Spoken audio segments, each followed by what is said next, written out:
ত্যাগ তিতিক্ষার বিনিময়ে আমরা অন্যের কৃতিত্ব সম্মান করি। বিশেষ করে শহীদ আবু সাইদ, তিনি তো চিরকালের হিরো বাংলাদেশের। যেইভাবে বুক চিতিয়ে তিনি রাইফেলের সামনে বুক পেতে দিয়েছেন, তাদের গুলি গ্রহণ করেছেন, মাথা উঁচু করে দাঁড়িয়েছিলেন, যুগ যুগ ধরে অনন্তকাল ধরে বাংলাদেশের মানুষ আবু সাইদকে নিয়ে গর্ব করব। আরও যারা শহীদ হয়েছেন তাদের প্রতি শ্রদ্ধা জানাই। বিএনপি এবং আমরা ব্যক্তিগতভাবেও প্রত্যেকটি শহীদ পরিবারকে সাহায্য করার চেষ্টা করেছি, আগামীতেও করব। সকলের এই দুঃসাহসকে, সকলের কৃতিত্বকে আমরা সম্মান করি।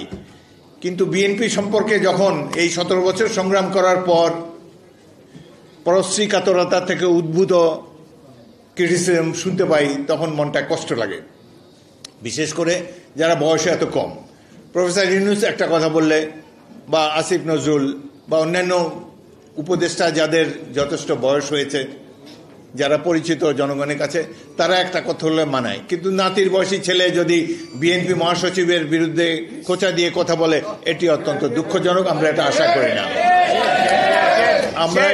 করি না। ভয় পান কেন জনগণকে? আসেন নির্বাচনে, সুন্দর একটা দল বানান। এখনো তো প্রায় 1 বছর টাইম আছে, জনগণের কাছে যেতে পারবেন। আপনারা তো অলরেডি হেলিকপ্টারে অভ্যাস করে ফেলছেন, হেলিকপ্টারেও যেতে পারবেন সব জায়গায়। তো যান, ঘুরে ঘুরে আসেন, জনগণকে বলেন যে আপনারা এই দেশকে স্বাধীন করেছেন। 71 কিছু না, 47 কিছুই না।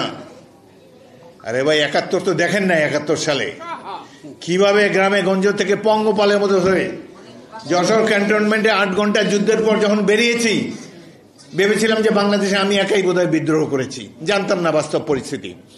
বাইরে আসার পর পাশে একটা গ্রাম ছিল খিতিবদিয়া, সেখানে যাওয়ার পর দেখি হাজার হাজার ছাত্র যুবক লাঠি, দা, খন্তা, কুড়াল ইত্যাদি নিয়ে দাঁড়িয়ে আছে।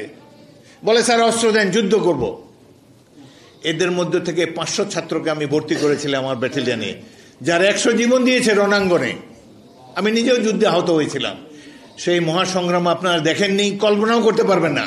খালি ভীতু বাঙালিদেরকে দেখে আপনারা অভ্যস্ত হয়েছেন, বীর শ্রেষ্ঠদেরকে দেখেন নাই, 71-এর লড়াকু তরুণদেরকে দেখেন নাই।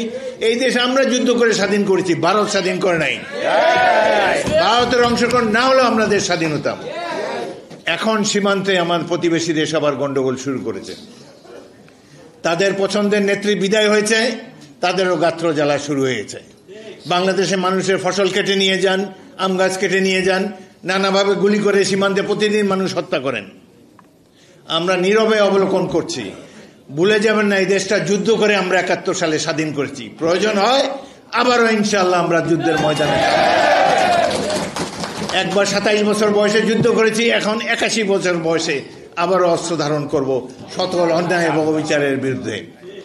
সুতরাং বিএনপি যদি দায়িত্ব পায় নির্বাচনের মাধ্যমে, আমি বারবার বলেছি, আমরা এই দেশের তরুণ সমাজকে মিলিটারি ট্রেনিং দেব, কম্পালসারি মিলিটারি ট্রেনিং দেব, অন্যান্য উন্নত বিশ্বের রাষ্ট্রের মতো, যাতে করে আমাদের এই স্বাধীনতা সার্বভৌমত্ব নিয়ে কেউ কোনো ধরনের ছিনিমিনি খেলতে না পারে।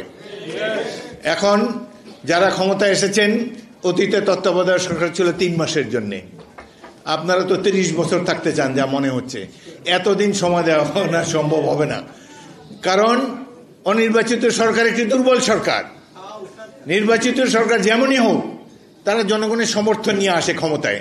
পরে যদি ভালোভাবে রাষ্ট্র চালাতে পারে থাকবে, রাষ্ট্র চালাতে না পারলে আবার গণ অভ্যুত্থানের মাধ্যমে তাদেরকে বিদায় করে দিন। কিন্তু প্লিজ, গণতন্ত্রকে অবহেলা করবেন না। স্বাধীন দেশের রক্ষা কবচ হলো গণতান্ত্রিক ব্যবস্থা। গণতন্ত্র খুব ভালো না, ভালো ব্যবস্থা না, কিন্তু এর চাইতে ভালো ব্যবস্থা এখন পর্যন্ত আবিষ্কৃত হয় নাই। সুতরাং গণতন্ত্রের প্রতি আমাদের দৃঢ় আস্থা থাকতে হবে, জনগণের রায়ের উপর আস্থা থাকতে হবে। এখন একটা কথা, উপদেষ্টাদের কথা মনে হয় ইলেকশন দিলেই বিএনপি এসে পড়বে। তো ভাই, এটা তো আমাদের দোষ না। বছরের বছর সংগ্রাম দিয়ে, রক্ত দিয়ে আমরা এই পজিশনে এসেছি। বিএনপি বারবার নির্বাচিত হয়েছে সুষ্ঠু ইলেকশনে শহীদ জিয়াউর রহমানের আদর্শকে ধারণ করে। আমরা সেই আদর্শ ধারণ করে আগামী দিনে পথ চলতে চাই। আমরা 31 দফা দিয়েছি, তার আগে আমাদের চেয়ারপারসন বেগম জিয়া ভিশন দিয়েছেন। আমরা সব দিক দিয়ে গণতান্ত্রিক ব্যবস্থাকে শিরোধার্য করে একটি কল্যাণ রাষ্ট্র গড়ে তুলতে চাই। সুতরাং নির্বাচনকে ভয় পাবেন না। বিএনপি যে নির্বাচনে বিজয়ী হবে, এটা তো কোনো গ্যারান্টি নাই। আপনাদের যে নূতন দল করতে যাচ্ছেন ক্ষমতা থেকে বেরিয়ে আসে দলটা করেন। কারণ ক্ষমতায় থাকলে আপনাদের নিরপেক্ষতা নিয়ে প্রশ্ন উঠলে তখন দেশের মানুষ অসন্তুষ্ট হবে। নিরপেক্ষ তত্ত্বাবধায়ক সরকার, ইন্টারিম সরকারের প্রধান চারিত্রিক বৈশিষ্ট্য হবে নিরপেক্ষতা। তারা সবাইকে সমান দৃষ্টিতে দেখবেন। এখানে বসে কিংস পার্টি করার চেষ্টা আপনারা করবেন না। প্রফেসর ইউনূস অত্যন্ত সম্মানিত ব্যক্তি, তার কোনো অভিজ্ঞতা নাই রাষ্ট্র পরিচালনায়, তার সাফল্য আমরা দেখতে পাচ্ছি না, তবুও আমরা তাকে সমর্থন জানাবো। কারণ দেশে বিদেশে সবখানে তিনি একজন নোবেল লরিয়েট, সারা বিশ্বে তার পরিচিতি আছে এবং এই মুহূর্তে এই সরকারের নেতৃত্ব দেওয়ার জন্য তিনিই যোগ্য মানুষ। কিন্তু নাবালকদের কথা চলবেন না। আপনি দেশের মধ্যে অনেক জ্ঞানীগুণী ব্যক্তি আছে, অনেক রাজনৈতিক দল আছে যাদের রাষ্ট্র পরিচালনার অভিজ্ঞতা আছে, তাদের সাথে আলাপ করে, দেশের জ্ঞানীগুণী মানুষের সাথে আলাপ করে এই রাষ্ট্রটি চালান।